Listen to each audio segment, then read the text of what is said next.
Telangana MRPS state print electronic media convener. మరి తెలంగాణ సాధన కోసం జరిగిన ఉద్యమంలో ఎట్లా పాల్గొన్నారు మీరు? తెలంగాణ ఉద్యమం ఉవ్వెత్తున ఎగిసిపడుతున్న సందర్భంలో, కేసీఆర్ చేస్తున్నటువంటి ఉద్యమం నీరుగారుతున్న సందర్భంలో కృష్ణమాదిగ ఆధ్వర్యంలో జరిగినటువంటి ఎంఆర్పిఎస్లో కీలక పాత్ర పోషించినటువంటి వ్యక్తులం మేము. నాడు ఎగిసిపడుతున్న ఉద్యమాన్ని నీరుగారుతున్న సమయంలో అదే స్థాయిలో నిలబెట్టినటువంటి నాయకత్వం ఎంఆర్పిఎస్ ఒకటే అనేసి కూడా ఈ సందర్భంగా తెలియజేస్తున్నాం. మరి ఈ ఉద్యమాన్ని స్వరాష్ట్రంగా సాధించుకోవడానికి పోరాడినటువంటి తెలంగాణలో ఉన్నటువంటి ప్రతి పౌరుడు కూడా ఉద్యమకారులుగా మరి ముందుకొచ్చిరు.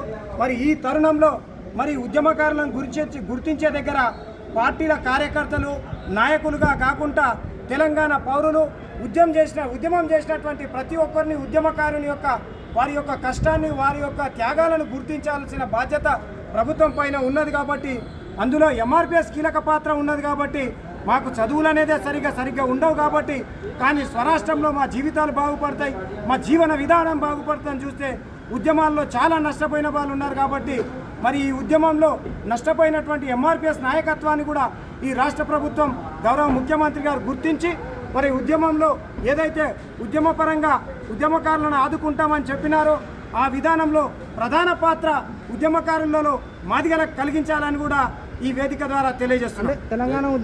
తెలంగాణ వచ్చినాక ఈ కేసీఆర్ గారి 10 ఏళ్ల పరిపాలన మీకు ఎలాంటి గౌరవం దక్కింది? ఉద్యమకారులు అనేది చాలా మటుకు పక్కకు పెట్టడం జరిగింది. వారితో పాటు రాజకీయంగా వచ్చిన వాళ్లకు అవకాశాలు కల్పించారు. కొంతమేరకు ఉద్యమకారులకు చాలా మటుకు నష్టం జరిగినది. కాబట్టి అది ఒక నిప్పు రవ్వ కనికై ఎగిసిపడడం వల్ల ఉద్యమకారులు చాలామంది కూడా దూరం కావడం జరిగింది. ఓకే, మరి కేసీఆర్ గారు ఉద్యమకారులను ఎన్నిసార్లు కలిసింది? ఉద్యమకారులు 1200 మంది అన్నప్పుడు చనిపోయిననే లెక్కలు ఆనాడు వచ్చినప్పుడే 400 చిల్లర మాత్రమే బెనిఫిట్స్ అందినాయనే సమాచారం కూడా ఆ రోజుల్లో నాడిగా నడిచింది. మరి అటువంటి సందర్భాల్లో వాళ్ళకు వచ్చినటువంటి రికార్డు ప్రకారమే ఆనాడు ఉద్యమం జరుగుతున్నప్పుడు మరి తెలంగాణ ఏర్పడుతున్న సందర్భంలో ఎంతమంది త్యాగాలు ఉన్నాయనే విషయాలు వచ్చినప్పుడు వారందరినీ కూడా గుర్తించడంలో విఫలమైంది. రేవంత్ రెడ్డి గారి నాయకత్వంలో మీకు న్యాయం జరుగుతుంది అనిపిస్తుంది?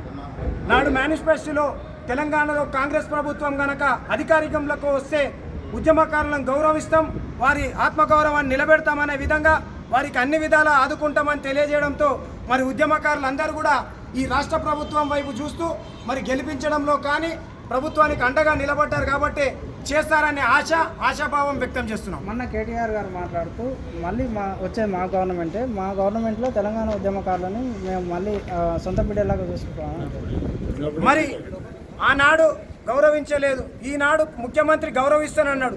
ఆనాడు గౌరవించని వారు ఇప్పుడు గౌరవిస్తామనే దానికంటే ఈనాడు గౌరవించి ఇస్తానన్న ముఖ్యమంత్రి పదవిలో ఉన్నాడు. కాబట్టి ఖచ్చితంగా ఇవ్వాలి.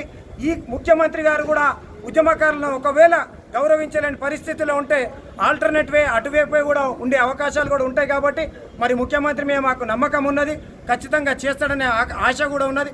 ఎందుకంటే చేస్తానన్న పదవులు ఖచ్చితంగా చేసాడు. 30 ఏళ్ల సుదీర్ఘ ఉద్యమానికి చిరస్మరణీయంగా మర్చిపోయినటువంటి వర్గీకరణ చేసినటువంటి మొట్టమొదటి తెలంగాణ ముఖ్యమంత్రి రేవంత్ రెడ్డి గారు. కాబట్టి ఆయన మీద పూర్తి నమ్మకం మాకు ఉందని కూడా తెలియజేస్తున్నాం. కేటీఆర్ గారు మీ తరఫున ఉద్యమం చేస్తామంటున్నాం. మీకు రేవంత్ రెడ్డి గారు ఏవైతే హామీలు ఇచ్చిండో అవి నెరవేర్చకపోతే మీ తరఫున వచ్చి ఉద్యమం చేస్తామంటున్నాం కదా. నాటి ప్రభుత్వం తెలంగాణ ఏర్పడ్డప్పుడు అన్ని పదవులు కానీ అన్ని అవకాశాలు కానీ కల్పించేటప్పుడు కొంత సమయం కావాలి అని అన్నారు. నేటి రాజ్యంలో జరుగుతున్నటువంటి పరిణామాలు మన అందరికీ తెలుసు. అందులో కొన్ని లేటుగా కావచ్చు, కానీ ముఖ్యమంత్రి చేసే సత్తా ఉన్న వ్యక్తిగా కనిపిస్తున్నాడు. కాబట్టి ఖచ్చితంగా చేస్తాడని ఆశాభావం వ్యక్తం చేస్తున్నాం. కేటీఆర్ సపోర్ట్ తీసుకుంటున్నారు. కేసీఆర్ సపోర్ట్ అనేది ఇప్పుడు కాదు, ప్రభుత్వం చేసేదాన్ని దూరం చేయలేం కదా ఉద్యమకారులకు.